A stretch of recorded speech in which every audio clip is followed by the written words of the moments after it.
Hola, ¿qué tal? Bienvenidos al espacio de Lola. Les saluda Lola Hernández y en este momento con una invitada sasasa que seguramente van a disfrutar toda la información que nos va a compartir. Su nombre es Cintia de Agostino. Ella es licenciada en Psicología por la Universidad de Buenos Aires, fundadora y directora científica de Mujeres TEA en Argentina, es clínica, docente e investigadora y lleva 15 años o más trabajando con individuos en el espectro del autismo. Bienvenida, Cintia.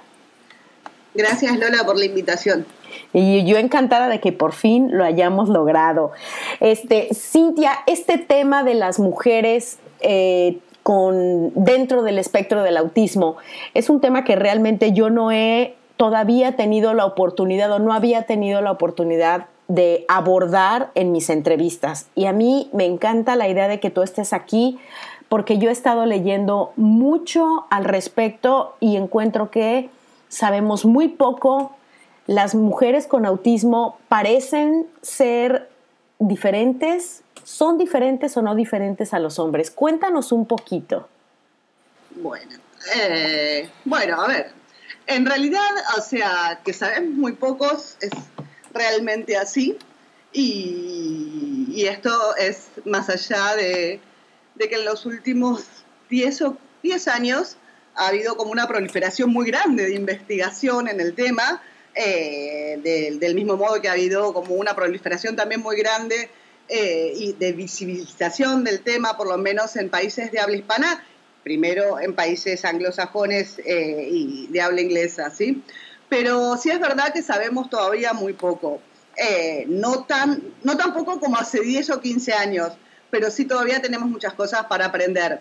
En ese sentido, o sea, tenemos que pensar que el autismo tal como lo entendemos hoy, que va cambiando todo el tiempo, o sea, tiene una historia corta, pero dentro de esa historia, digamos, las mujeres siempre fueron, digamos, dejadas de lado porque nunca fueron, digamos, representativas del autismo per se. El autismo se creía una condición que se presentaba mayoritariamente en hombres, con muy poquitas mujeres, con lo cual la mayoría de investigaciones casi no tenían, ¿sí?, mujeres en sus muestras. Y las mujeres que había, o niñas especialmente, eran niñas con mucho compromiso cognitivo, ¿sí? Entonces pensábamos que el autismo no era tan frecuente en niñas o mujeres y que cuando se daba, digamos, con discapacidad intelectual de moderada a profunda, con mucho nivel de afectación cognitiva. Y esto es reciente, porque en realidad también hace 10 años, o sea, uno creía que el autismo siempre se va con discapacidad intelectual, o la mayoría de las veces se da con discapacidad intelectual, y las personas sin discapacidad intelectual y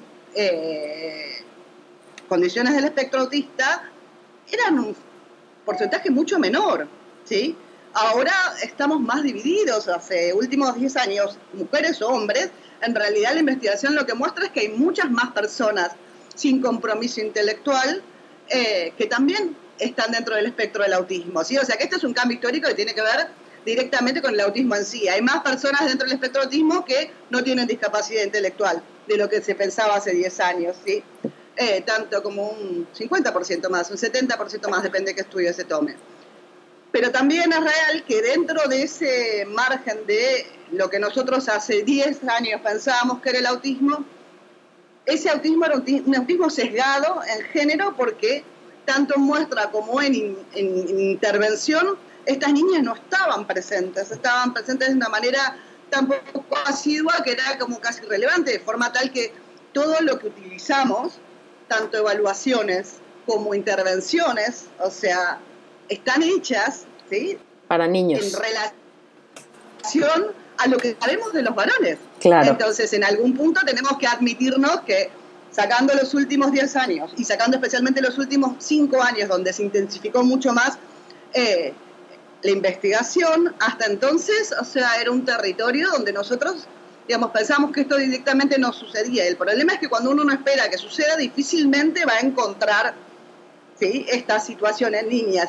Y si a eso le sumamos que la presentación es bastante diferente según muestra la clínica y la investigación, en algún punto, digamos, esto es una población que ha sido dejada de lado, ¿sí? Claro. Desde mucho tiempo.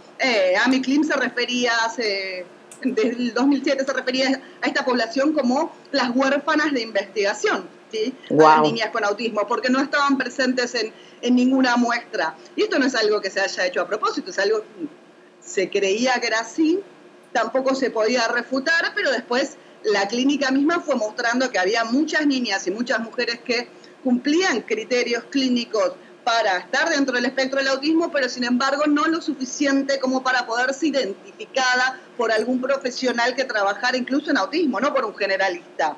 Con lo cual, esos avances fueron más de los últimos años, pero al final en algún punto hay una cuestión de equidad importante que tiene que ver con que, bueno, o sea, en la historia del autismo las mujeres, digamos, estuvieron siempre en un lugar muy chiquito y gracias al esfuerzo de muchos profesionales y de muchos investigadores, y bueno, uno de los momentos críticos fue la creación del proyecto Autism in Pink, que fue un proyecto europeo que reunió varios investigadores con una investigación cualitativa bastante larga que está disponible en la página española y tiene mucho material muy valioso.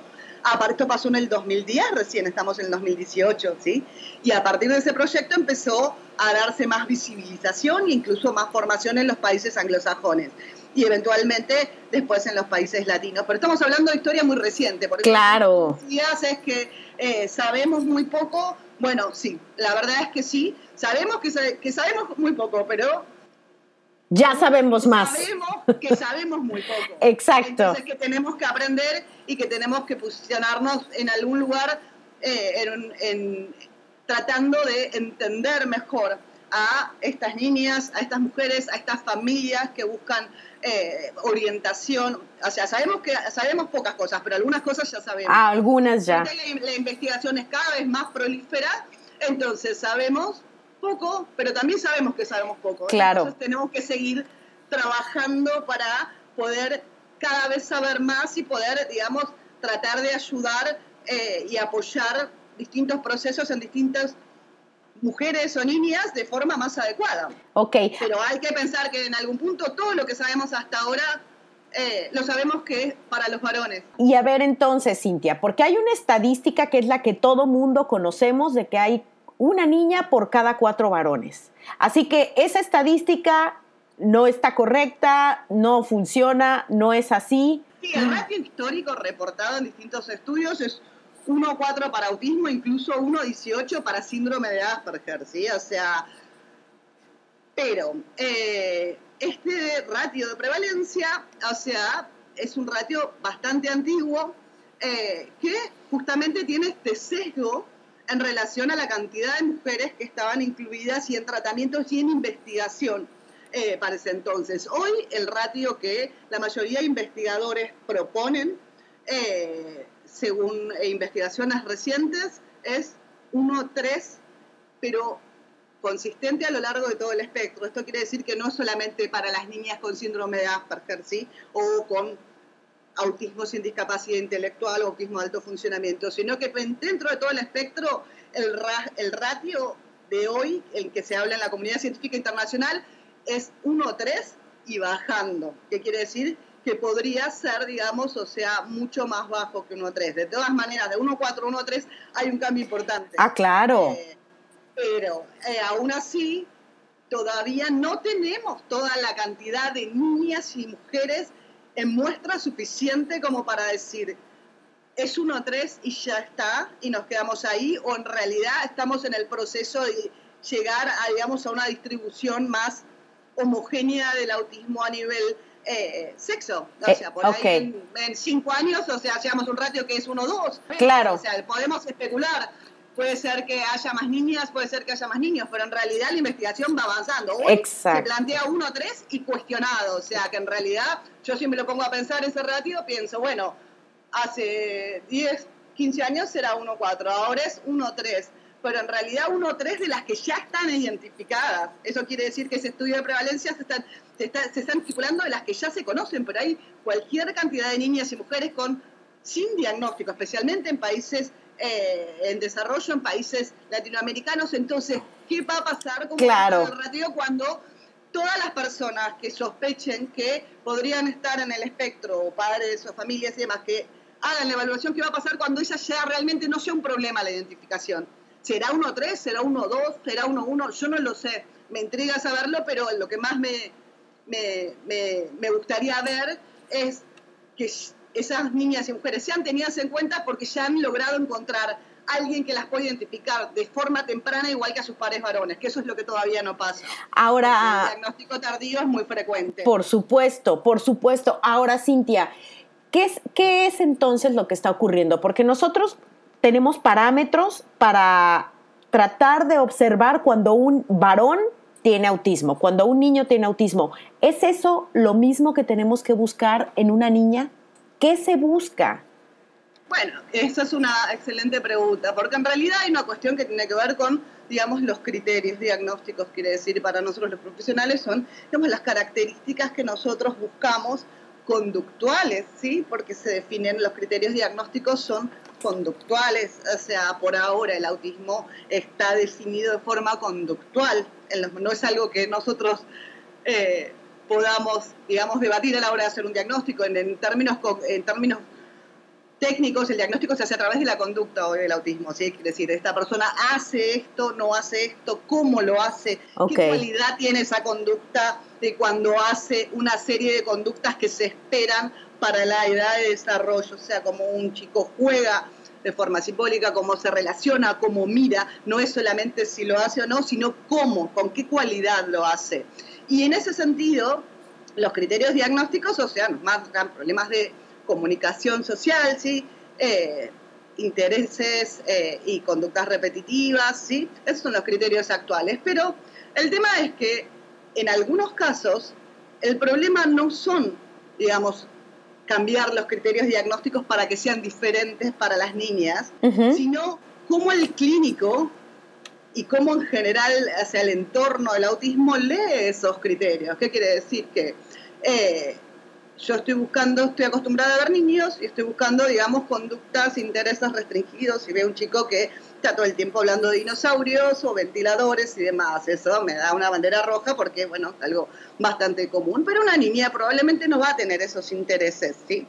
O sea, va a tener intereses más parecidos a sus pares, va a tener incluso más juegos simbólicos. O sea, las investigaciones muestran que desde lo que es la reciprocidad social, en algunos momentos de el desarrollo y la trayectoria de una niña puede mostrar mejor reciprocidad social, puede señalar mejor, puede llamar a personas mejor que los varones, puede jugar completamente distintos. Hay estudios de investigaciones que muestran que en realidad, por ejemplo, las niñas cuando están en la escuela, digamos, el niño con sospecha de autismo está por ahí más aislado de sus pares, ¿sí? O sea, pero la niña que tiene autismo en realidad está como en la periferia, tratando de ver dónde meterse, no está completamente aislada. Está como, digamos, en la periferia de todo lo que pasa en lo social, pero en una observación más profunda, ella no estaba en lo social, ¿sí? O sea, las niñas no estaban en lo social. Estos son estudios que se llevaron a cabo en escuelas, que son muy interesantes porque es donde pasa, digamos, la interacción social más digamos, más cruda, sin intervención, digamos, tan digamos, intervención relacionada con las terapias, sino donde realmente pasa lo social espontáneo. Entonces, si nosotros tenemos que pensar si los criterios diagnósticos están bien o mal para niñas, primero tenemos que tratar de educar y entrenar y compartir nosotros entre los profesionales las cosas que vamos aprendiendo sobre cómo se manifiestan estos criterios diagnósticos de comunicación social y de conducta en las mujeres, porque si nosotros esperamos que las niñas tengan las mismas conductas que los varones, no va a pasar. Esas niñas van a, digamos, tardar en recibir un diagnóstico. Claro, y en ser atendidas. O sea, sí, yo pienso en intereses especiales. Esos intereses especiales o conductas restrictivas tienen que estar relacionados con algo de lo que yo haya visto en varones, ¿sí? O sea, para empezar, las niñas y los varones, o sea, ya son diferentes de por sí en miles de aspectos. Desde lo neurobiológico hasta lo cognitivo y lo conductual, para empezar. Entonces no podemos comparar niñas y varones con autismo, porque en realidad lo que hay que pensar que es una cosa que en clínica es muy clara, es no tratar de comparar las niñas con los varones, sino comparar las niñas con niñas de desarrollo típico. Y ahí está el desajuste. Por más sutil que sea, ahí van a aparecer las dificultades sociales, no en comparación con sus padres varones. Sus padres varones, las investigaciones muestran que los niños varones con autismo tienen conductas más externalizadoras, ¿sí? O sea, que hacen, digamos, se portan, entre comillas, se portan mucho más mal, ¿no? En palabras de divulgación, tienen conductas más de poder, digamos, de gritar o de impulsividad. Además, las niñas son más internalizadoras, con lo cual eso también hace que llamen menos la atención, tanto de los ambientes escolares como de los mismos padres, porque incluso culturalmente una niña tímida está bien, es esperable en algunos entornos. Resulta que no es llamativo que una niña sea tímida y en algunos entornos esperan y desean que una niña sea tímida. Entonces esa niña por ahí está teniendo muchísimos desafíos y sin embargo no está teniendo la atención que necesita porque se esperaría que, digamos, que su conducta es esperable dentro de la gama de lo que nosotros esperamos para las niñas. Entonces, claro. En algún punto también hay muchos estereotipos también sociales. Pues las nenas juegan más con los muñecos, pero las nenas juegan también más con los muñecos porque se los ponemos disponibles y muchas niñas presentan algo de un juego simbólico que después termina siendo como guionado, termina siendo rígido, no es flexible, ¿sí? Entonces eso parece juego simbólico. Juego simbólico es una de las cosas que tenemos que evaluar cuando evaluamos a personas en el espectro autista. Pero resulta que las niñas siempre tienen muñecas, sí, porque siempre están ahí, porque los padres siempre compran. Claro, claro. Y entonces, o sea, por ahí uno aprende, digamos, a mesar la muñeca de forma rígida y mecánica y uno dice, pero mira, si está meciendo la muñeca, o sea, tiene juego simbólico y está, digamos, o sea, señalando algo y además está haciendo un montón de cosas que hacen, digamos, las personas que no tienen autismo. Pero en realidad nosotros tenemos que estar pensando que la presentación va a ser diferente. O sea, si la presentación de estos criterios diagnósticos y las dificultades que tienen que ver con el autismo va a ser diferente. ¡Wow! Está de base. Puede ser que en algunas niñas, porque también dentro de lo que son el autismo en mujeres, hay muchos subtipos también. Nosotros sospechamos que hay muchos subtipos, no es que hay una sola forma de ser niña, adolescente o mujer en el espectro autista, así como hay muchos subtipos y muchas formas de ser y de estar en el espectro autista, lo mismo pasa con las mujeres. Entonces hay niñas que pueden tener conductas externalizadoras, hay niñas que pueden tener incluso, ¿cómo es que se llama? Todas cuestiones bien conductuales y de evitación de la demanda. Hay un subgrupo de estas niñas. Hay niñas que en realidad pueden tener mucho compromiso intelectual, ¿sí? Un autismo más sindrómico. Hay niñas que pueden tener un compromiso intelectual moderado, ¿sí? Claro. Hay niñas que pueden no tener compromiso intelectual y hay niñas que tienen, digamos, coeficientes intelectuales muy, muy por encima de la media. O sea que hay, no es que es una sola forma. Y eso no. sin hablar de las adolescentes y las mujeres. Entonces tenemos que pensar que la heterogeneidad que nosotros estamos acostumbrándonos a pensar para el autismo en general también tiene que para las chicas. Y tiene que cambiar además. Pero Cintia, con todo lo que tú me estás describiendo, yo como madre de familia, por ejemplo, lo pienso y yo digo, bueno, ¿qué tendría yo que observar en mi niña para yo sospechar que tiene autismo? Vamos a suponer en mi niña de 2 años. ¿Qué tendría yo que observar? ¿Sí? 2, 3 años, vamos a suponer, ¿no? ¿Qué tendría yo que observar en ella para sospechar que podría ser autismo? Bueno, es una pregunta, es una pregunta tramposa porque en realidad el diagnóstico temprano de autismo, si bien es algo común en muchos países, también es algo, digamos, en algún punto muy delicado, ¿sí? Muy de especialista, ¿sí? O sea, los diagnósticos muy tempranos tienden a ser estables, pero hay casos en los que no. Pero en la edad temprana, la evidencia lo que muestra es que, digamos, algunos resultados mixtos. En algunas niñas no ven muchas dificultades, por ejemplo, en lo que es conducta adaptativa y demás, pero sí ven que, por ejemplo,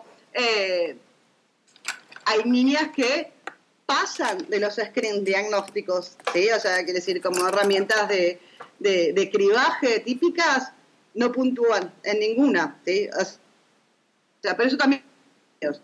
Pero pasa más con las niñas, mucho más con las niñas. Entonces, esto quiere decir que de forma temprana O sea, la mejor herramienta en realidad es el juicio clínico, pero puede pasar que a esa edad todavía, o sea, no haya tantas diferencias, ¿sí? O sea, no haya tantas diferencias. Algunos estudios se han focalizado en lo que es la conducta adaptativa, otros estudios se han focalizado, digamos, en los intereses restringidos, pero esa edad es una edad muy temprana, a los 2 años, como para pensar, digamos, en una característica en relación al sexo. Después en la edad escolar es más fácil, con lo cual, o sea, la mejor recomendación es, o sea, cuando hay un diagnóstico temprano, ya sea un niño o un varón, hay que, digamos, tratar de acudir a las personas más experimentadas en evaluación de niños pequeños en sospecha de estar en el espectro autista, independientemente sea varón o mujer, porque a esa edad pueden o no presentarse diferencias, pero eventualmente, o sea, si algunas dificultades sutiles pueden estar presentes, hay que empezar a trabajarlas. Claro. O sea, pueden estar presentes en la comunicación, pero no pueden ser tan claras, pueden estar presentes en la interacción, pero pueden no ser tan claras. Por eso esa edad crítica a los 2 años, o sea, lo ideal es tratar de, con una evaluación con las personas más expertas que conozcan en su entorno, que dediquen a evaluación de niños pequeños.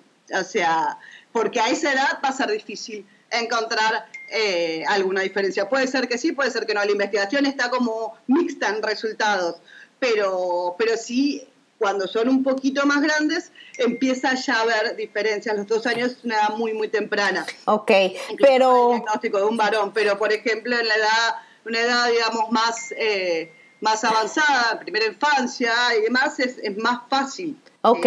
O sea, lo que pasa es que también una buena recomendación es pensar si en esa familia hay alguna otra persona en el espectro autista. Ok. Por un lado, y por otro lado, ¿cuáles son las dificultades cualitativamente? A los 2 años puede ser un retraso en el lenguaje, que no siempre termina digamos, en un diagnóstico de autismo. A los 2 años puede ser algún problema, digamos, del desarrollo, ¿sí? Que no necesariamente está relacionado con el autismo. Pueden ser muchas cosas, pero también la historia familiar y distintas aspectos digamos, el entorno de esa persona también pueden hacernos sospechar, ¿sí? Claro. Más fácil. Claro, y yo te decía los 2 años porque y esta es mi experiencia personal, Cintia, o sea, mi hijo ya para los 2 años, bueno, sus características de autismo eran tan evidentes que no cabía duda, o sea, ni siquiera para mí, que yo no soy diagnosticadora ni experta, ni mucho menos, pero que de chica tuve convivencia con un niño con autismo a los 2 años, cuando yo vi a mi hijo dije, esto es autismo. No soy diagnosticadora, pero esto es autismo. Entonces, era muy evidente, ¿no? Todos esos movimientos estereotipados y repetitivos. Además, fue un autismo, el de Eric, ese autismo que de repente es como si ciertas habilidades se desvanecieron, ¿no? Él señalaba sus ojos, su cabeza, respondía a su nombre, empezaba a decir palabras y todo eso se desvaneció. Entonces, ahí fue muy evidente y por eso yo digo, bueno, ¿y será que en las niñas también puede llegar a ser así, tan evidente a esa edad? Yo creo que, o sea, en realidad, o sea, el caso que me contaste de tu hijo, de que a los 2 años tengan tantas conductas, es un caso que clínicamente lo vemos mucho, o sea, no es algo que no pase.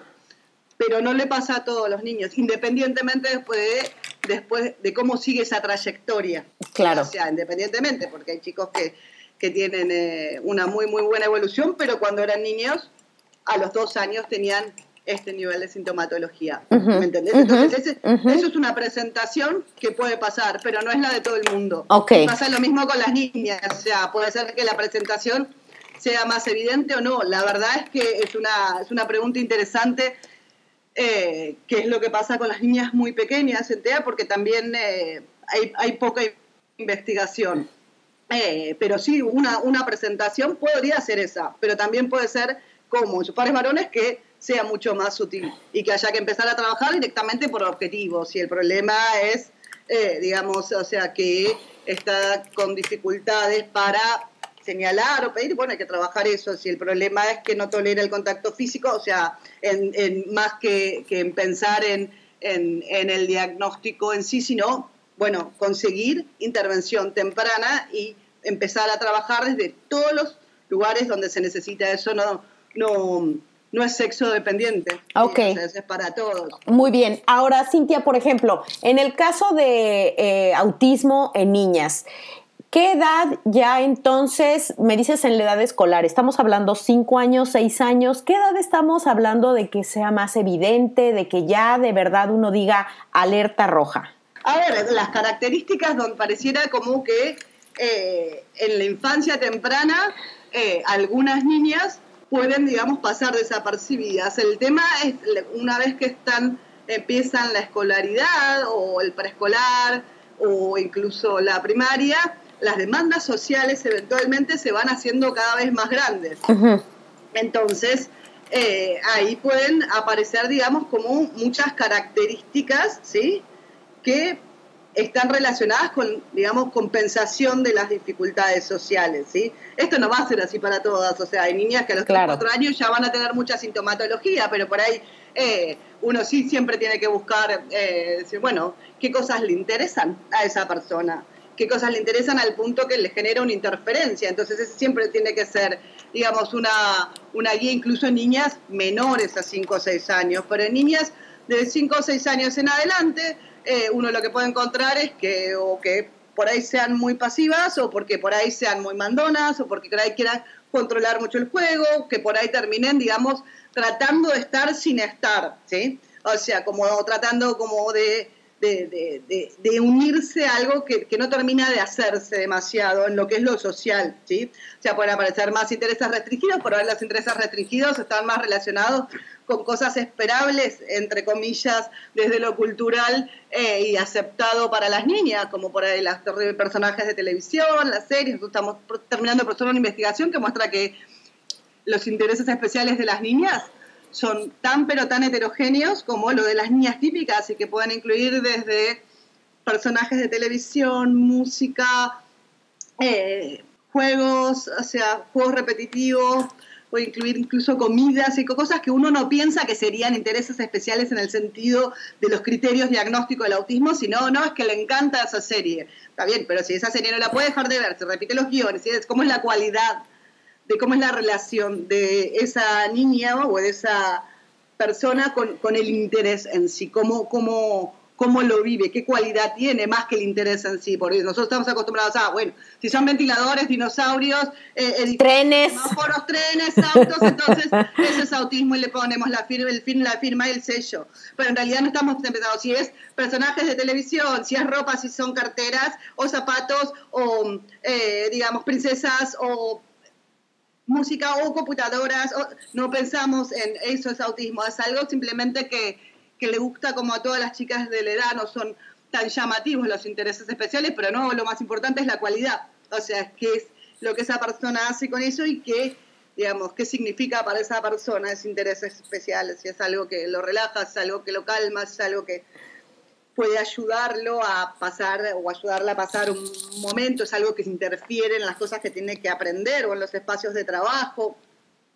De todas formas, igual una cosa muy interesante que se está también investigando en relación a la trayectoria, nosotros podemos esperar niñas en la edad temprana, en la infancia en primaria, podemos esperar niñas o tímidas o niñas muy mandonas o niñas muy inflexibles, ¿sí? O sea, muy inflexibles que no puedan, digamos, por ahí tener más de una amiga. Tiene una amiga, pero no quiere que su amiga esté con otra amiga, ¿sí? Esto parece que a veces es común, pero en realidad de una forma muy, muy, muy rígida de ser amiga.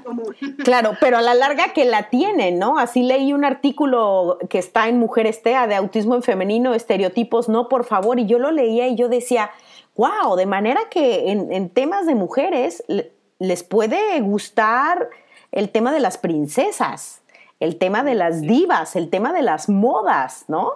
Sí, desde ya. De hecho, en la investigación que te estoy comentando, salió un subgrupo donde aparece el interés por los zapatos, por las bolsas, por la ropa, por ciertas telas de ropa y demás, y también en investigaciones que se están llevando en distintos grupos, aparecen distintos intereses, y eso, o sea, es una invitación en realidad a pensar fuera de los estereotipos, o sea, porque al ser tan heterogéneas las cosas que pueden pasar, uno dice, bueno, al final, entonces, no es que esto tiene que ser de una forma, lo importante es, digamos, cómo se da en esa persona y qué necesidades de apoyo tiene esa persona en relación a eso, o sea, sobre qué hay que trabajar. Lo más importante claramente es la identificación temprana, o sea, que se pueda identificar a niñas y a mujeres de la misma forma que identificamos a varones, o sea, porque eso es lo que les va a dar acceso a un tratamiento adecuado o los apoyos adecuados, pero en ese sentido estamos muy